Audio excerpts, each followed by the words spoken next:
Supermassive players celebrating with the Sonics there in the building. They were there. They were there. They're supporting clearly Onic Philippine fans as well here. And this is the advantage you have when you have the Jawhead, man.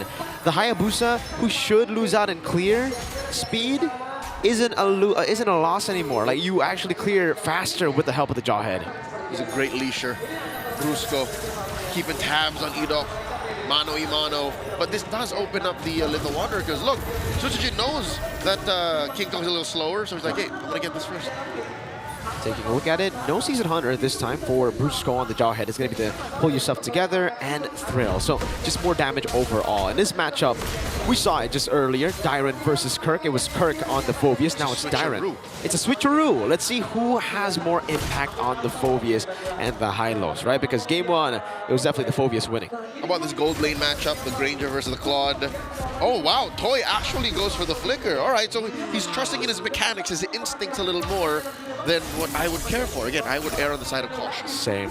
I do the same, especially up against this very scary composition when it comes to CC. Yes, you will be able to flicker out the unstoppable force, but if it's chained together with other CC, it'll be very dangerous, my friend. And even, again, I guess he's thinking that he wants to flicker out of the Shadow Kill. That's what I'm thinking about, right? In the early game, more reliable than purifying the Quad Shadow. Yeah, would rather flicker into your allies to spread the damage. But that'll force Hoshi to play a certain way. Now, talking about lane the lane, the way this game has gone, it's relatively slow, 2 minutes in, no action just yet. It's Onic PH first to the pit, 3 members circling. Edok can only watch. So it's just taking a while. Yep. It's gonna go on the orange buff. Kirk is gonna be shoved back over to Dyron. He's not interested though. Gets stunned up. Rin's in the back all alone. Pops in the Crimson Beacon. Will be engaged on by King Kong. Rin's still able to survive now. Tsutsujin jumps into the back. Doesn't have. Oh, electrifying beats. And to Sin, Rin's was able to pick him up back to the electrifying beats. Oh, all the way in the center of the map. They collapse onto Onic. 2 down already. Kirk and King Kong. It's all kingdom, baby. Uh-oh, that ejector might have just played into his demise. Brusco taken down, but Super Prince gets a double with that yin-yang reaction. A smooth operator, the monster mage is, but he could not take out the key members of Hoshi to slow down the turtle take. The kingdom take the first major neutral. Wow. It looked so one-sided, and then Super Prince said, nah, I'm gonna get a few trades in. An instant double as he just waited in the bush for that ambush. But again, we have to acknowledge the fact that when you have to play in the paint, when it's all in AoE, just these little skirmishes, Hoshi are at an advantage. Even when eventually Toy joins, Onic PH don't want to fight like that. So it's all about priority, and Hoshi, despite Onic being the first to the scene, were out of their breath. It was all initiative for RQ, so that's one thing RQ drafted into. We just have to consider how they use that for the gold lane. What a bait, though, again, for Rin's. He Crimson Beacon very early. Hold up, another shove over to Kirk. All inning onto the horse. Revitalize used up, brought back again. The horse stays alive. Kirk refuses to take that lion down. So far, Hoshi are putting the pressure where it's necessary. Again, they know that they have a lead. 500 leading up to more at 4 minutes. How does Onic PH thread the needle here? How do they say, hey, we have to win somewhere, and where is that besides the gold lane?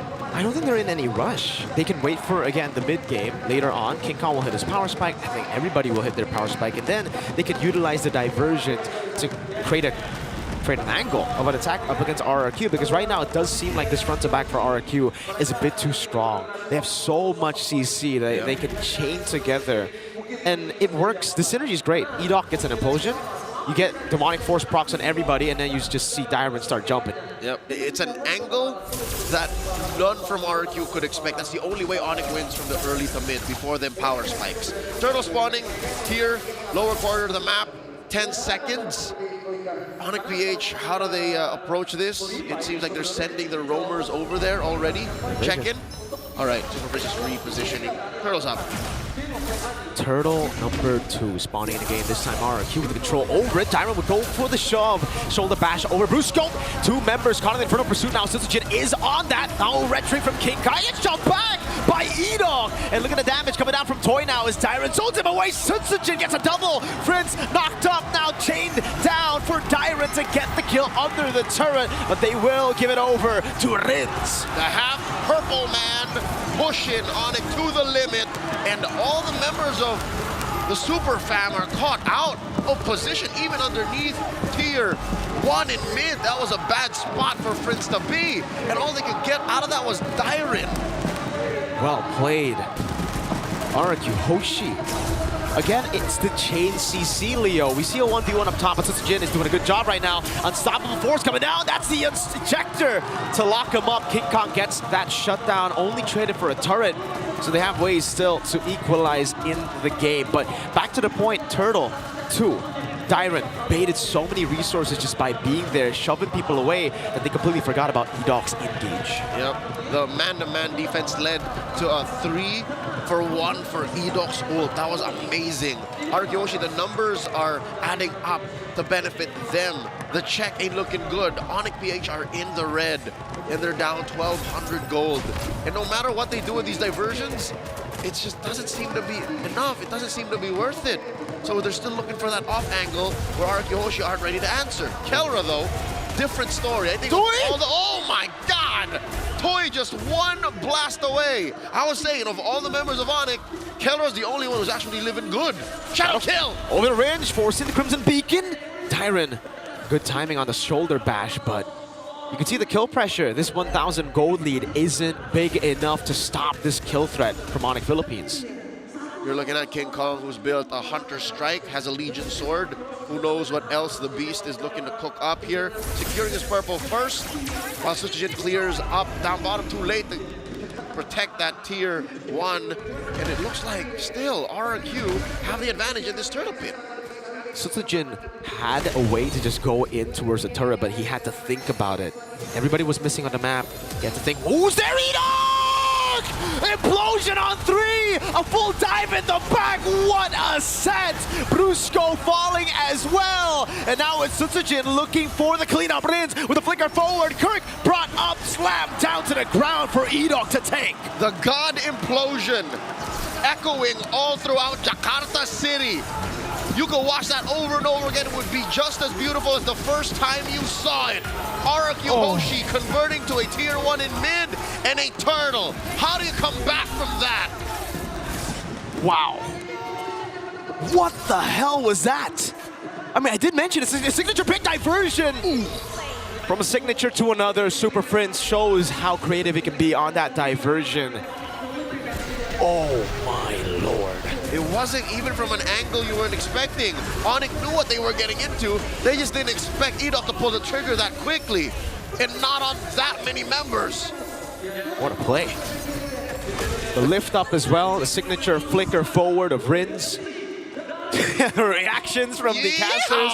Yeehaw, man, they're full-on Cowboys today. That was a sheriff and his deputy.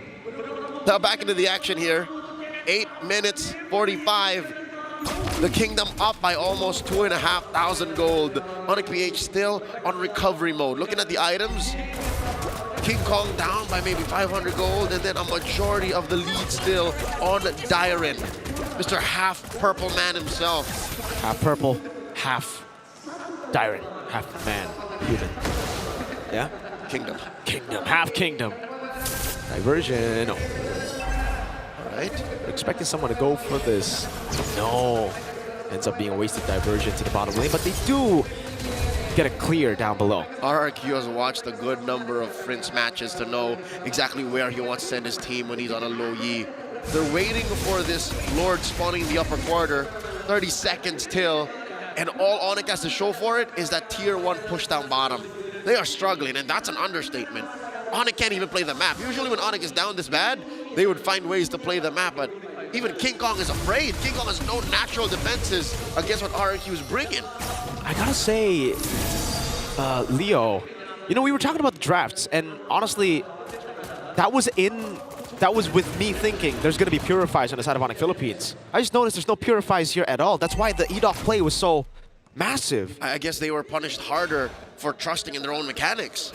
Again, who would flicker that close, right? And without seeing the fight fully, would pull the trigger that quickly. So again, Onic PH may have overestimated themselves, underestimated really the mechanics of this MDL-centric squad, the new gen kingdom.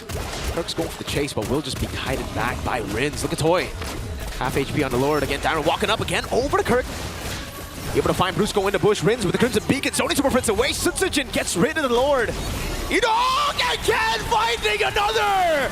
My goodness gracious! And now they're all just falling under that damage. King Kong, he's going to be lifted up just in a bit. Rins looking for the angle. Won't be able to do so as Kelra is able to provide cover. 3 for 1, an amazing exchange. As soon as you saw the Lord fall, you should have backed off, but still RQ Hoshi make Onic PH taste the wrath of EDOC's Tigreal. Once more a big ticket ult, causing the map to turn red. Lord marching down bottom, a big chubby wave up top. This is a RQ Hoshi written all over it. EDOC, you madman. 2 sets in a row. My goodness, now Rin's going to be engaged on. Shadow Kill has the flicker out, but it's still going to be a kill. Too many stacks on him. All right, Onic PH though, land on their feet, able to defend from that Lord relatively safely, losing nothing but that Holy Shield in mid. They still keep that Holy Shield down bottom and a tier 2 up top. Onic PH are really doing their best here. This reminds me of that defense they had in game 1. Who's to say, Mirko? What are the odds that they defend the way they did in the previous game? I think there's a chance. I mean, again, it's not as good, the clear, as a Moskov, but the Granger still does well when it comes to clearing it out, and especially considering Kelra hasn't died yet. He's still holding on to a pretty... Oh, yes. Wait, so the Skypiercer... Oh, it was the implosion earlier. Yep. All right, so I think he might have to think about selling the Skypiercer as we get into the later... Unless he wants to, again, bank on his ability to get kills, because I guess that's the only way to come back. A late game power spike to put up the stacks, yeah, but what? You're waiting for 3 or 4 kills from out of nowhere? RQ Hoshi's not gonna lay down and just hand it to you. Oh no, Kirk here forced to use the glorious pathway just to run away. They knew, they had a read on Onic Philippines. They knew there was a diversion sent to the other side for sure, and that's why they decided to pull the trigger on Kirk. Wasn't enough, but great read. That's what they've been playing at the movie nights in the gaming house at RQ. Just watch Super Frizz diversion plays. The omniscience that Super Frizz previously had is now a worldwide fact. So now the world champions have a target on their backs, and RQ are looking to make them bleed here to get 1 on the board here in this best of 7. They're up by 5,000 now. This can't just be on a singular player or 2. It's across the board. Darren. All right. So far away, but there's no Brusco to actually catch him. It'll only be risky if Brusco is within diversion. No one's going to take it, though. It's just to open up the map a bit. Oh! It is going to be King Kong who takes it, clear it up top, and go back to the quad shadow all the way back. World's longest shadow. A push. I don't know if that minion is big enough to take that turret, but at least it is some map presence that Onic PH are looking to get. It's enough. Now the conceal coming in from Brusco. What do they find? Nothing. Slow push up top too. Conceal. Burt Rins.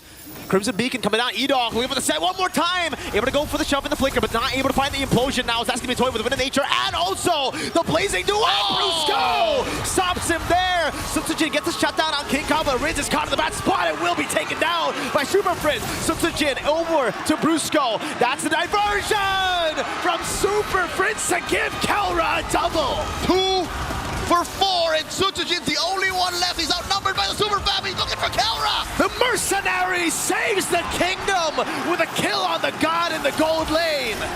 And the map equalizes. I don't think Frizz and Kirk want to take down Sutsujin nor risk anything else for the Lord. RQ Hoshi, what a recovery. Onic PH still showing that they got something left in the tank. And he can burst it down for sure, all alone, no problem. You can see the difference it makes Hold up, Sutsujin now around the diversion coming down. That's hitting the sun over. Oh, almost a steal. What a crazy calculation from Kirk. The timing, he almost got it. A second difference between Kirk trying and Onic PH sending over Prince, Brusco, and King Kong. That was that close, ladies and gentlemen. They did not close the gap just yet, though. 4,000 still between these two teams. You can see the difference, though. The big, big difference when Edok does not get a set in these skirmishes. That's an angle of attack for Onic Philippines. Down below, King Kong already used a shadow kill. Sutsujin not going to go for the chase. Lord still in the mid lane. Lord pushing in. Onic PH have to watch their backs. In comes Dyron. Able to find Kelra. Edok looking for the implosion one more time. Only able to find Kirk now as he goes in for the shot. But Toy very low in the back buys the immortality. Edok able to stay alive. Dyron pops in with a crown. And Sutsujin is unable to get anyone down. And Kelra has just taken another kill into that Sky Piercer. Onic PH lose quite a bit in that defense. Top and mid get annihilated. But they're still alive, still in this game. Kirk for Dyron and Rins. The Edok Gambit not paying off, not working as much anymore. Oh, they're going far off. What are they looking for here? It's a read. It's a possible read to a move for RQ. They have to try to get themselves outside of the base, right? They can't just be playing inside. But it's the wrong read, unfortunately, this time around, and they won't be able to find anything. But still, the fact that they have defended means that they have that late game now that we were talking about. Kelra, he gambled on that Sky Piercer stack. He's got it. He got a few, and they're working with that. Scraps is enough to still build an empire, and it's gonna take a while. You're looking at a 17-minute game, 13-18, with very little on the map for Onic still. Good news is they can get out of their base. Bad news is they have to permanently keep defending and managing those waves in mid and in top, and top is the long lane. So what does that mean? They have to use a diversion, possibly defensively. They have to use a diversion to send dudes over to clear the wave and then join the fight. How are they going to start defending against Edok then? It's the best angle, it's the best side to have a base turret on. But this is the unpredictability of Onic Philippines. Diversion. Where is it going? Toy! Oh my God, that damage! Winning Nature saving Toy. But look at the shot coming down in the back line as well. Toy caught in the back spot as he buys the Rose Gold Meteor. Brusco taken down. Rins jumping to the back over to Kelra. Look at King Kong coming back at it one more time as Siren will fall to Kelra one more time. 2 for 3. A beneficial trade for Onic PH, and now Rins and Sutsujin considering how to approach the next minute. Lord spawning in 10. The creativity of Super Prince. You can be down a whole lot of turrets. It can look impossible to come back, but nothing is impossible when you have a Lo Yi like this. Yellow rain from whichever angle Super Prince wants to come in via the diversion. An artist on this hero. Oh, Sutsujin's really trying.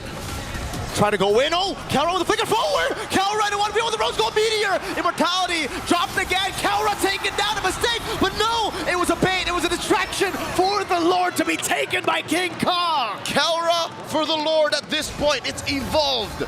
And we're not even at TikTok timers yet, so that is a calculated risk Kelra took.